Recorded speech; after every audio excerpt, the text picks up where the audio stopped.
I'm a little bit ashamed. I'm not usually this messy. I made something. It's like magic. Which is something that I've needed basically since I started this channel. May not want to leave this thing unmanned. When you make a tool for a machine shop, you should probably harden it. The best way to do that is with a heat treat oven. Well, let's plug it in and we can see some fun stuff, okay? But the reason you are interviewing me now is because this project absolutely wrecked me. Now what? Holy f***.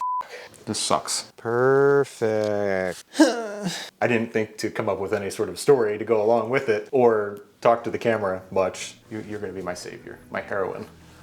Not the bad kind. The reason I need a heat treat oven is because I hit one project. Let me get it, I'll be right back. One project in particular that I tried heat treating with a torch. Ooh, it's a banana. And it warped to hell. And then when I tried to fix it, it broke.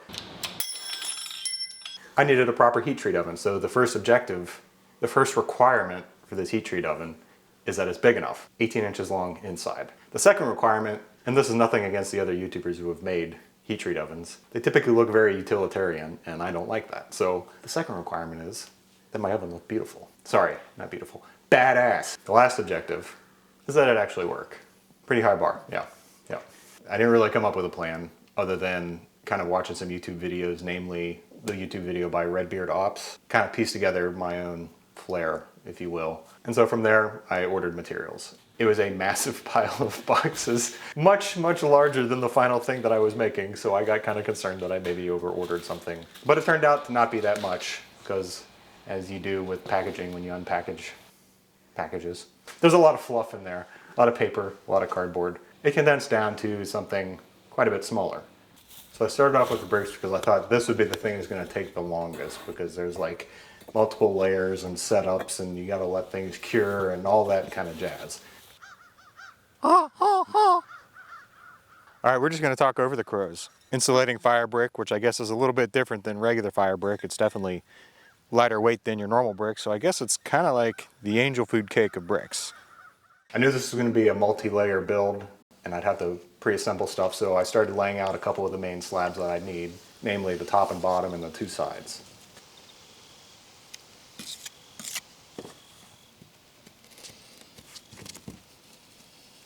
Hey Brandon, this is Johnny with XPO. I have a delivery coming out to you. If you could give me a call back.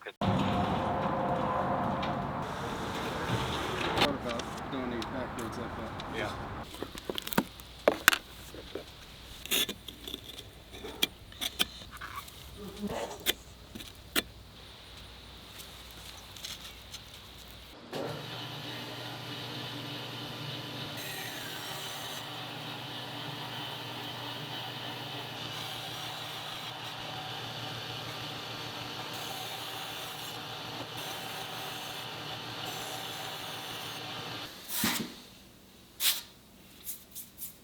That's not very smart. The process is basically the same. Wet, mortar, stick together, and wait. So while I'm waiting for that first layer of stuff to dry, I went ahead and started on the heating elements because that seemed like something fun to do. To do that I needed a mandrel, which of course I used the most rusty 3/8 piece of steel rod I had in the shop. So I wire brushed that down and then drilled a cross hole in it. And then I also grabbed a 2x4, drilled a big cross hole through it, and a small cross hole that intersects tangentially with the big cross hole, right? And then that was the two tools formed. The heating element itself is made from something called Canthal A1 wire. It's basically a resistance wire, some sort of steel, and maybe A1, maybe that's why it's called A1. All right, let's do the magic bit.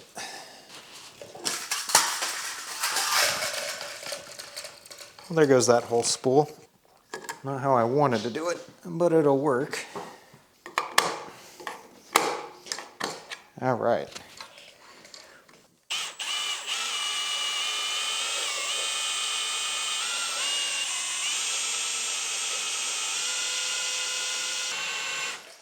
That works amazingly.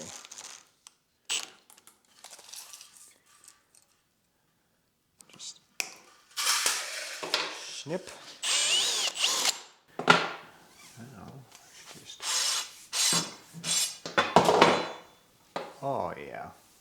One heating element started. We got a little bit more to do on this, but it's a very nice tension spring.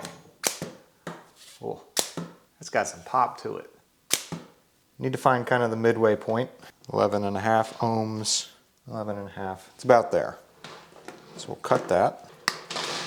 But I need them to be closer to 9 because we need an overall ohmage, an ohmage 18. For 2 coils in series, that means each one needs to be 9 ohms. Ha! Reese's delivery. Nice. So now we've got this coil, the lead on one end. Need to find the point where it's 9 ohms, which would be half. Okay, there. And then I'm going to cut it a little long so that I have some straight here to, I guess, straighten out. And then we'll do the same on the other.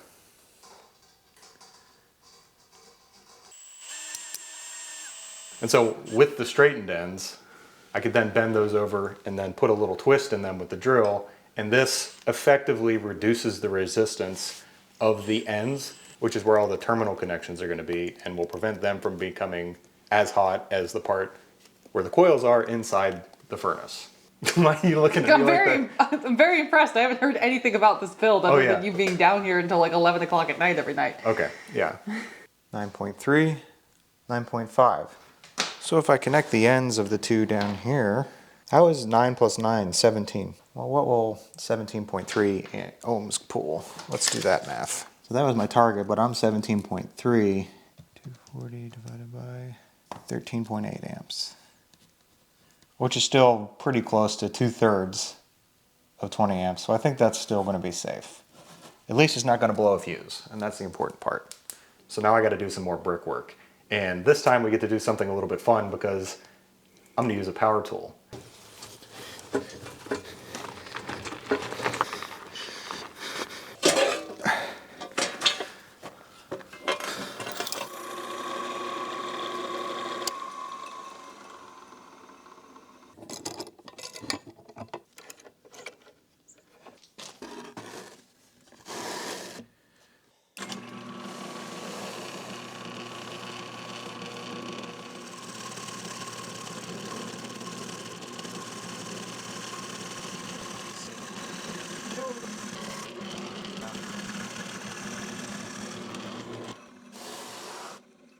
No, I think that's actually good.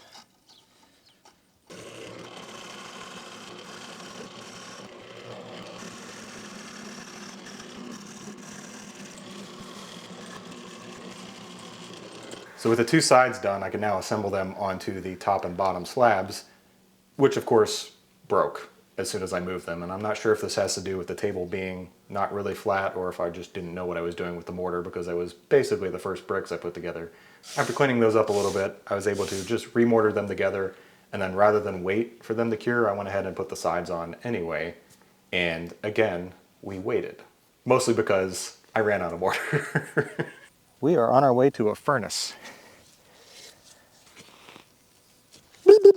Apparently 1 tub was not enough to even do the inner core of this thing, so I ordered 2 more tubs to hopefully get me through the rest of the project. So I can't start on the shell of this thing until the bricks are done, and I can't finish the bricks until I get the rest of the mortar. So I'm going to start on the electronics, which consists of all of this. Actually not all of it, but a good portion of this. What I've got here are some fuse holders for the incoming power, a switch for the incoming power, some terminal blocks. This is the brains of the operation. This will take the temperatures from the thermocouple that will be inside the oven and control these solid state relays, which are just like switches that let you take small amounts of power from the power unit here to switch larger amounts of power that will go out to the coils. This is a fuse for protecting this little guy, and then a fan to cool across the heat sinks on the backs of the relays, because these will be handling a lot of current. And I can't forget this limit switch, so that if the doors open, I guarantee that I'm not sending power to my coils and electrocute myself. With the exception of these two guys, all of this needs to fit into an enclosure, so I guess I'll work on making that next.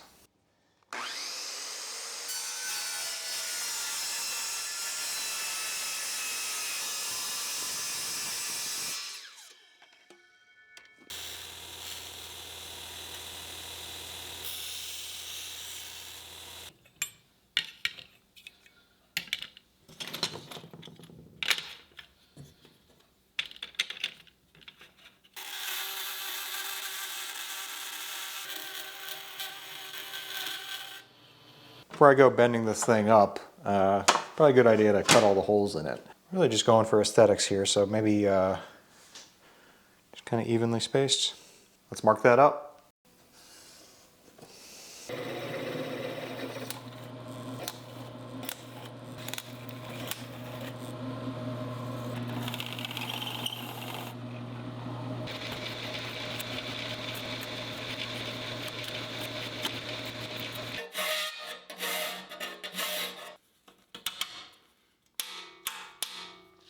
Why does a car go by literally every time I start recording?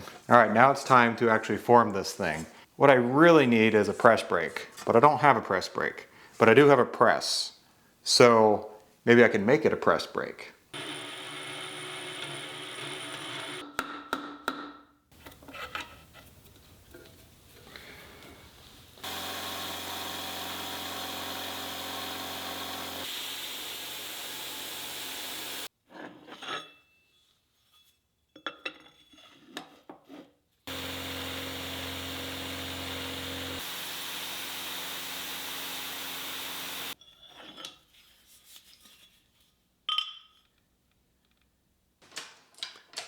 Oh yeah.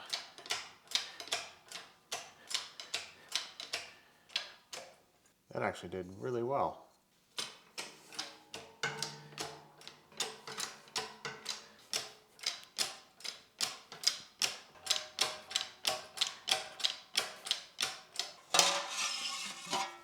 It's so good, yeah.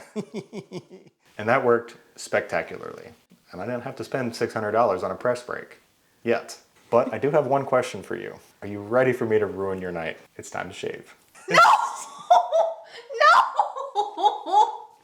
Henson Shaving is a brand that I'm always happy to work with, even though I don't really shave. Aside from having some fun with my wife's reactions, Henson just seems to get the coolness that is machining. And if you watch this channel often, you probably get it as well. Henson was working as an aerospace machining company, making extremely precise parts for literal space vehicles, when they decided to take that extreme precision to, of all things, a safety razor. This may sound trivial, but when we're talking about a literal razor-sharp blade running along your skin, tolerances are what can make or break a shave. The result is the Henson AL13. If you've never used a safety razor before, I get the hesitation. My grandfather had one in the medicine cabinet that looked like it would F you up if you stared at it too long. The AL13 is not that. The tolerances that Henson holds on the AL13 mean that the blades that go in it always go in the same position with the same amount of reveal, keeping your face safe. Though I guess you could use this on not your face as well. Couple this with an extremely well-supported blade and you can say sayonara to razor burn. The all-metal construction is really nice as well, making it not only sustainable but will actually last you a lifetime. So while the initial cost is more than a cartridge razor, the 10-cent blade refills that you can find just about anywhere make the cost of ownership of the Henson AL13 far cheaper than any other option. So thanks to Henson Shaving for sponsoring this video and providing you, my viewers, with 100 free blade refills when you use the code INHERITANCE at hensonshaving.com/inheritance or using the link in my description. Alright, don't look yet. Can I look? Yeah. Holy shit!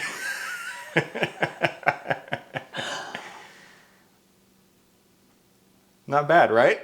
Why is that not bad? It's horrible, but why is it not bad? It's called the Van Dyke. I think it's called the Puss in Boots. The circus ringleader, it's the magician. Oh, this is playing into my Victorian aesthetic. This Victorian mommy over there. You look like a grown-up Panic at the Disco extra. Like I know what that is. I think something about the color pattern of your beard too makes it quite nice. You did a very nice job on it. Your precision is top tier. That's Very why tight I tolerances. used the Henson AL13. It's so not your personality, but it looks good on you. Yeah. You're really distracted, aren't you? You look like danger. Oh, that's why you like it. Yes. So we're going to jump back into it, and now that I've got the control panel formed, we're going to do more bricks.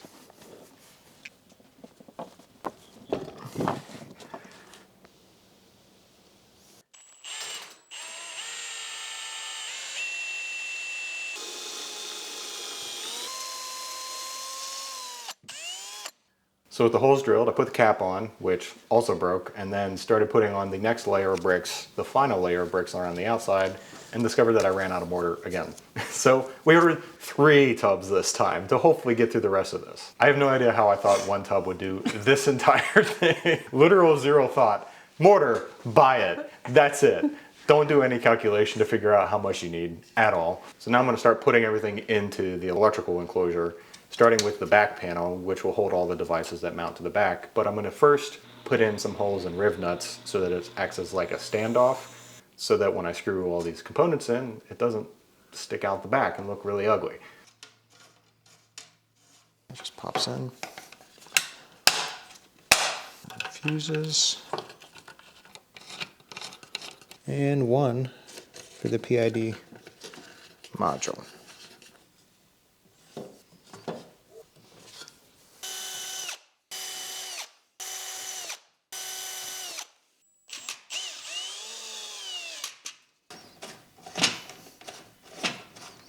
Itty bitty bitty bag. That is so small.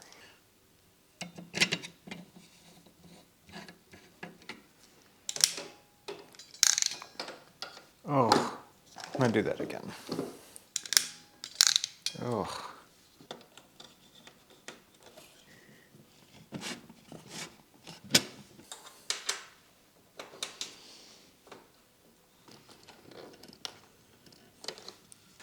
Just gotta put some fuses in this sucker.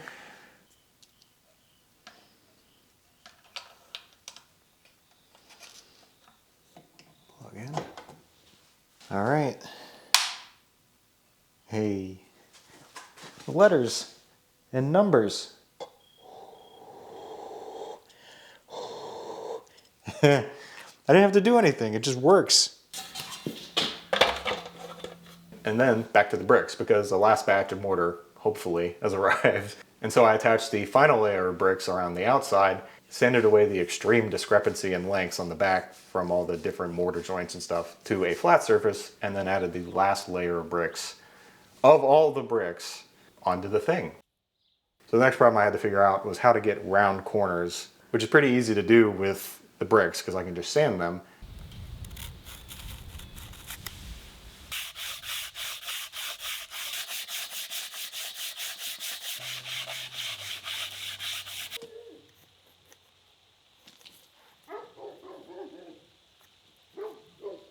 The real problem is figuring out how to do this in metal without a sheet metal fabrication shop. Time for another side project.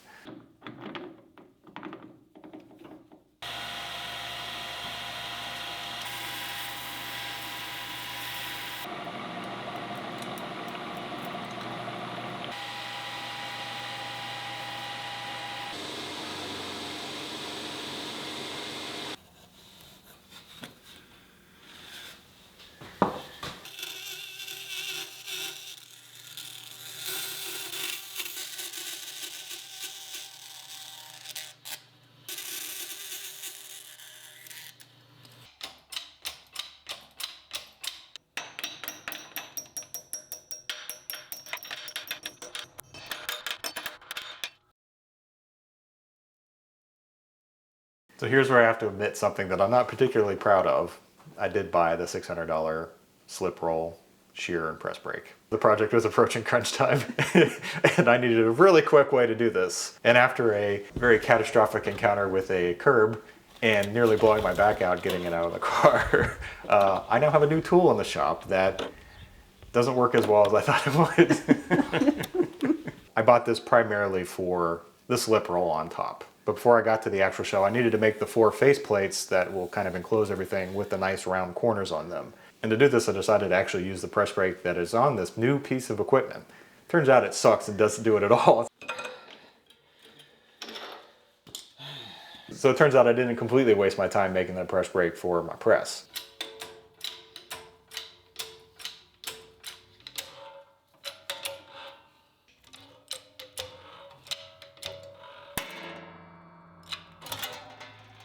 What was that? Of course that shit would happen on the very last bend. Come on, bro. And then I jumped to using the round anvils I made and hammered all the corners nice and round.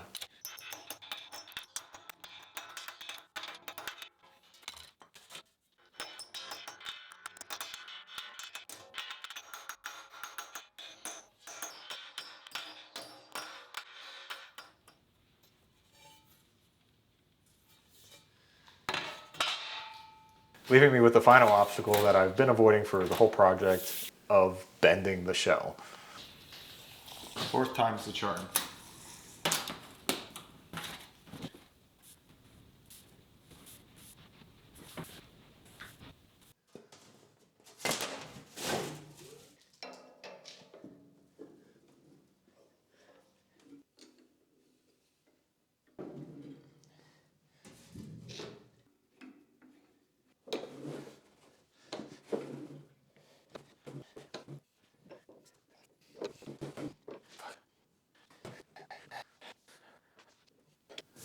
Well, this isn't really working. I got the slip roll about as tight as it'll go, and that's as much of a bend as I can get on it. I'm guessing it just wasn't intended for material this thick or this long. It's really only bending the ends and not really in the middle. I don't know what the f I'm gonna do about that.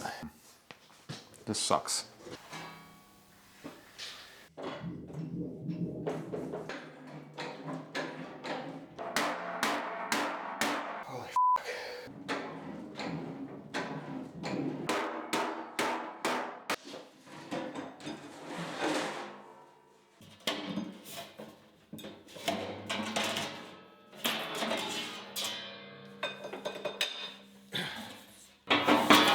It's a square, sort of, but really, this thing in particular.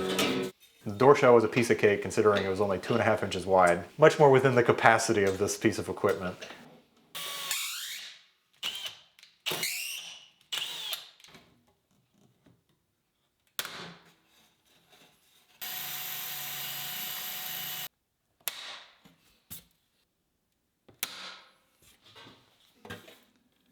So with the door shell partially assembled, I realized I needed a little bit more clearance on the bricks for the layers and rivets. So I busted out the router and did a little lickety split around the perimeter.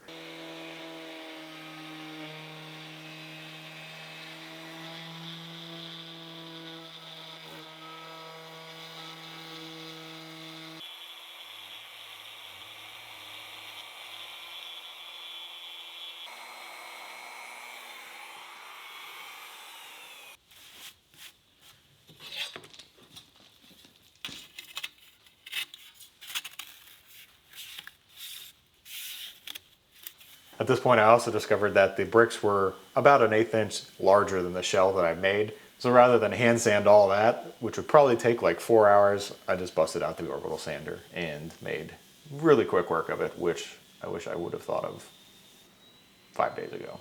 So lastly, I drilled the heater connection holes the rest of the way through that last layer I added, drilled the thermocouple hole, and then blew all the dust off of everything, and now all the messy brickwork is done. And now we're ready to finally do final assembly. Okay. Finally.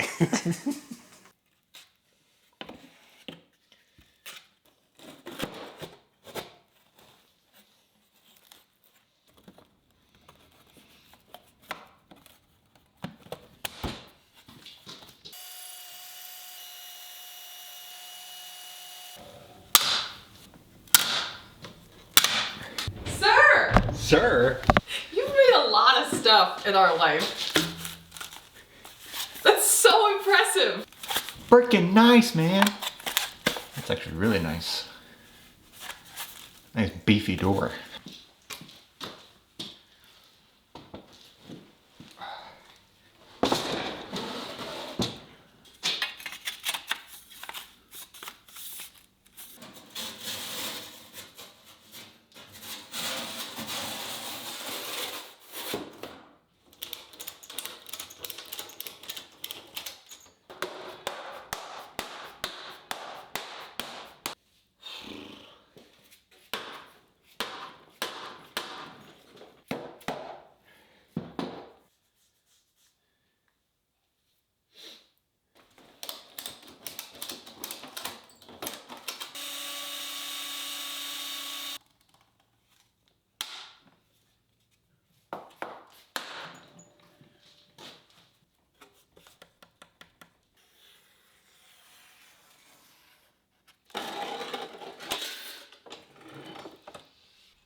God. Flush. Flush.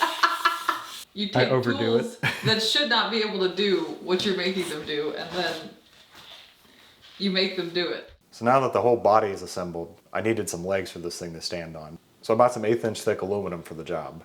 And surprisingly, the shear handled this thickness of aluminum just barely. Ha! It's going.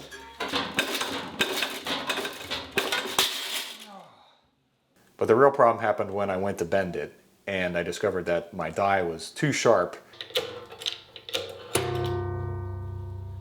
Don't tell me that was that thing splitting. Now what? What the hell?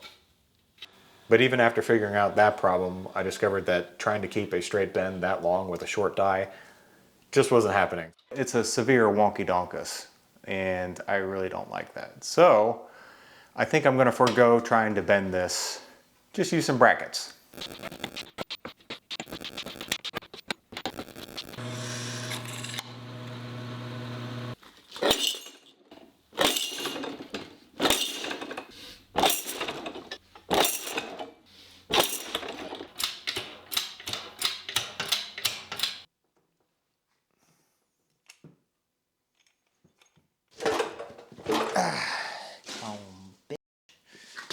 If I step on you. Don't you do this to me. Put something under there. It will not try to run away from me.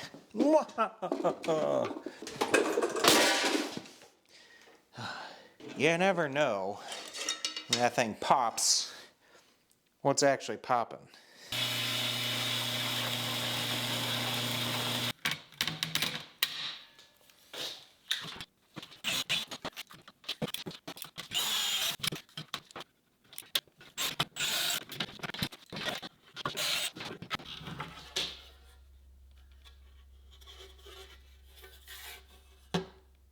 So each of these legs also make up the sides of the electrical enclosure, so I riveted that in place, making sure not to drill into any of the delicate components inside.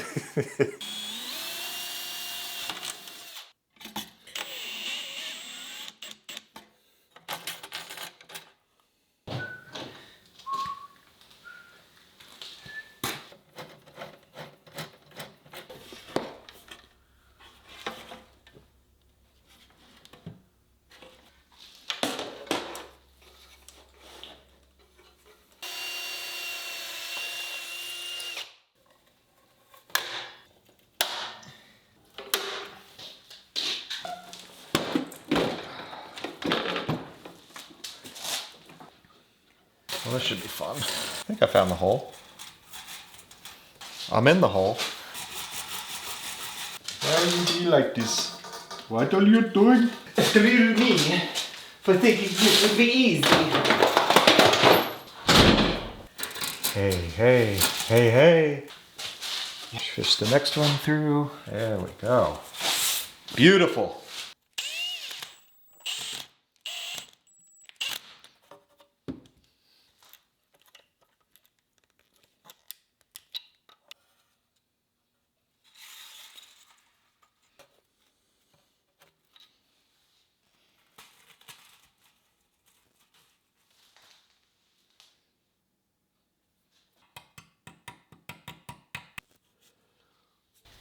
It's kind of a thing. It looks like an old CRT TV or something. It weighs as much as one. Yeah. This is the most impressive thing you've ever made. It's the most complicated thing I've ever made. Okay, fine. Complicated. Was this a victim of scope creep, or was the scope just stupid from the beginning? The scope was stupid from the beginning. That's why it took me a year to finally make this thing. Are you sick of it? Not really. Really? I'm just not looking forward to making the video out of this. You just think I'm gonna saying, go through all this and half-ass the door mechanism? But the door's like the only mechanism on the thing, and I'm a mechanism guy, so...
try this thing out.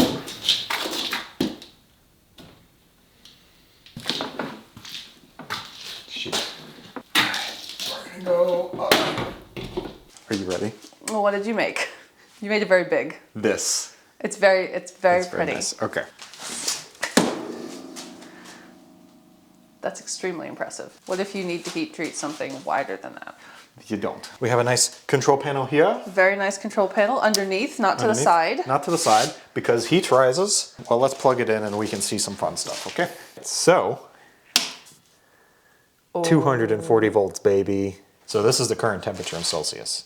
It's 20 degrees Celsius in there. Okay. And it has a set point of 2, Well, why is it Celsius? because it's set to Celsius. That's it kicking on. Okay. So the fan runs when the relays come on. But the relays are not on yet because the door's not closed. Ah, because of the limit switch. Yes. So we're going to do the very safe thing here. Oop, and push. And watch the coils. Oh, there they go. I see them. They're turning red. Ooh. So it's already reached the temperature with the door open. So kick them off. Right? It's like magic.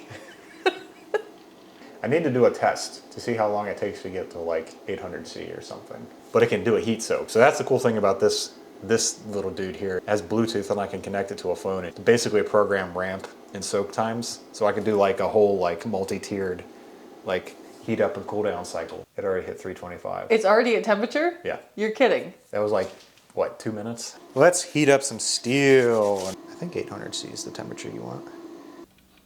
A lot of moisture pouring out of there. May not want to leave this thing unmanned. It's been sitting here for about an hour and a half. It's hot. Like, you can't touch it. So it does get hot. So it does get hot. Okay. Whoa! It's hot. So that door was only open for, I don't know, 15 seconds. And it only dropped like 15 degrees C, which is pretty good. That's really good. I think that means there's a lot of heat saturated into the bricks. It took 30 minutes to get to 800C. Okay. And it's been sitting here for an hour at 800. Discovered something. The bricks split. I don't know how serious that is. That's not bad. That's just like... I mean, it's not going to fall apart. The thing is riveted together. This is just hairline. That is still very warm in there. I'm really excited because I've really needed this. And now it's really going to step up my game here in the shop. And I can actually harden and anneal and heat treat all of my tools. And I might have to go back and do all the tools I've done already. But if you get a hair and decide you want to make one of these, I would recommend not. It's not bad. It was just way more work than I thought it would be and probably didn't save me as much money as I thought I did. But I have some new tools out of the deal, including a heat treat oven. We'll part ways, and thanks for watching, and I'll see you next time.